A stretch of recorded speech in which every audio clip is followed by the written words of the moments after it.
What we want to do is talk about the best way, and maybe just to help a little bit, and your selling skills. Now, all of you have been in business probably a long time.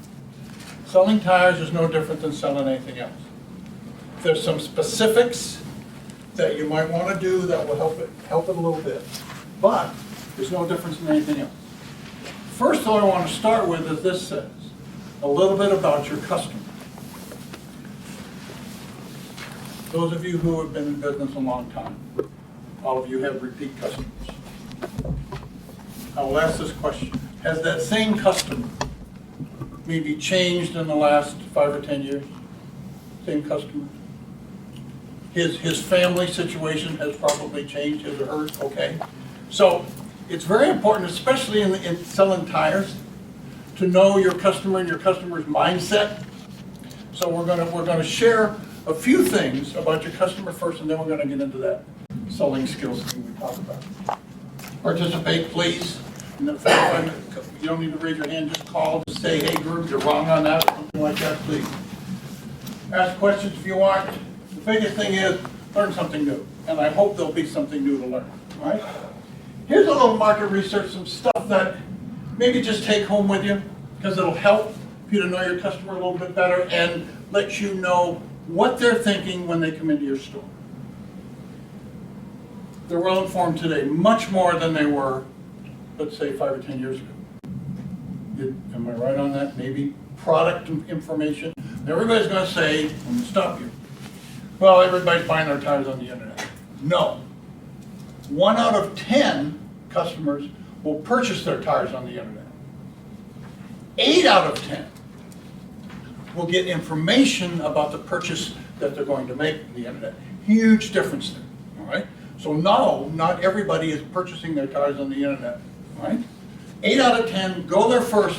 It is the most sought after place for knowledge, like this room, knowledge before they make that purchase, all right? So they're much better informed. Here's the biggie. We'll get into this a little bit later. Most of them purchase within 24 hours after the decision is made. After someone shows them, tells them, they get a flat, the wife does a Brody on the highway, something, where they determine they need tires within 24 hours. This has changed. I've been doing this a while. It used to be 72 hours, then 48 hours. Now it's 24. Probably because people don't have any time today. So they make the decision, okay, I've got an extra $800, which is no such thing. There's no extra money. We have to make this purchase within 24 hours, we're going to do it. Here's the big. Most of them purchase at the first place visit. So you take those two things. What that equates to is, if you're the ones that point out the need, the tire need at your location, you've got the best chance of making that sale. This is probably the newest change in market research. The company I used to work for does a lot of research for this. But that first one, at the first place visited. So when someone says, well, I got to shop around, I'm sorry, they're lying. Right? You do a good job, you've got the best chance. Here's the one that has the mindset. There really isn't any fun for your customer in buying a set of tires. They have a whole lot more things, especially today, to do with that $700,000, $800,000 and buy a set of tires. There's no fun in it. They can't come home and tell their neighbor to come over, hey, look at my tire. They can do that with a new couch or a big screen TV or something like that. There's no fun in that. So my point is, when someone is at your place of business for tires, they don't want to be there. They're there for one reason and one reason only. They have a need. And here's the big thing, they're giving you the chance to fill that need. That's all. So we got to be good at it, okay? Any questions on this stuff? Larry? I just happened to be reading in Crane's Tire Review about the first part of this week. And their research on that shows that 70% of the people will buy at the first place they visit. 70%, so 7 out of 10. you've got the best shop. So we'll get into checking the tires Yeah. and stuff, but you've got the best shop. Here is the one that affects you personally. Retailer's recommendation is the number 2 item of importance, influencing people where they buy their tires. The first is price. I'll be honest with you, the first is price. But the second is the individual salesperson. So why, and I thank you for coming today, why are we spending some time on making our own salespeople better? They are because you're the second most influencing thing. A person going by the brand, what do they make the purchase now? It's the salesperson. All right? What I'm going to ask you to do a lot today, when we get into the sales process, you're going to hear me say that a lot, have a conversation. That's because we're going to get into asking questions. If you've all sold a lot, I'm sure, but I don't know how many times you have a conversation with the customer. I use that because it softens the whole thing. Remember, the customer doesn't want to be there. They do not. So you're behind the 8 ball. So when we have a conversation with a customer, it puts everything else at ease, and that's what we want. So finally they can say, okay, put them on. All right. Any questions on the research? Anybody disagree with the research? The reason we went through that is because those are facts. And you can't dispute facts. So when you know your customer, you know why they're there, why they've chosen you,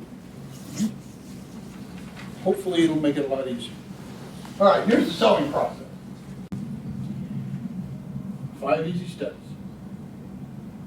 A lot of them are going to seem very, maybe easy to you. Hopefully, maybe you've heard them all before. Greet the customer, analyze the need. Those are the 2 things probably we would do with every sale, whether you're selling automotive service. Show the tire recommended. That's going to be a little step that that's going to be new. Explain the features and benefits and close the sale. All right. Greet the customer. Larry mentioned. And I'm sorry, everybody is guilty of this. And maybe it's because some of you that go to John Fisher's thing with the computer today, one of the sessions. Everything, because it has to be in your business, all computerized. We have this habit of standing behind the counter and name, type of vehicle, license number. It's like buying an airline ticket, guys. It's really bad. You never, next time you buy an airline ticket, they never make eye contact. It's always looking at it. Customers do not want that. They do not like that. Hi. You missed all the good stuff, but go ahead.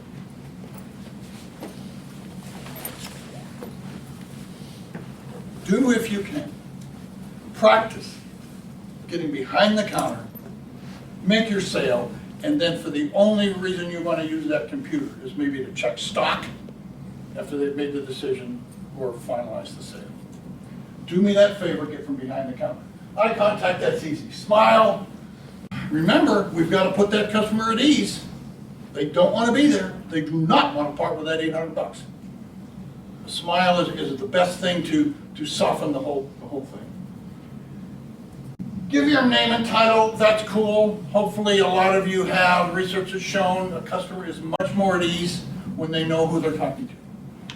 If in your dealership you have name tags or something like that, that's fine. Again, use the customer's name. I'm kind of iffy on that. If a customer, if you say I'm Jack and he says I'm Dick, well, that's cool. Asking the customer's name, I'm going to leave that up to you. All right? The whole thing is let them know who you are. Because the customer has been proven they're a lot more at ease when they know who they're talking to. Last one, most important. And you'll see that as we go through this. Listen carefully. You'll see why in a minute. All right. Analyze the need. When you're selling all the other things that car excels, brakes, and we're just, cars are in just about everything now, are they not?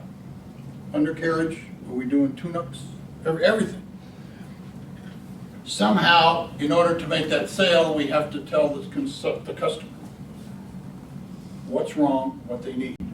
It's the same thing with tires. But because of, you have how many different brands, Larry? 3 at least?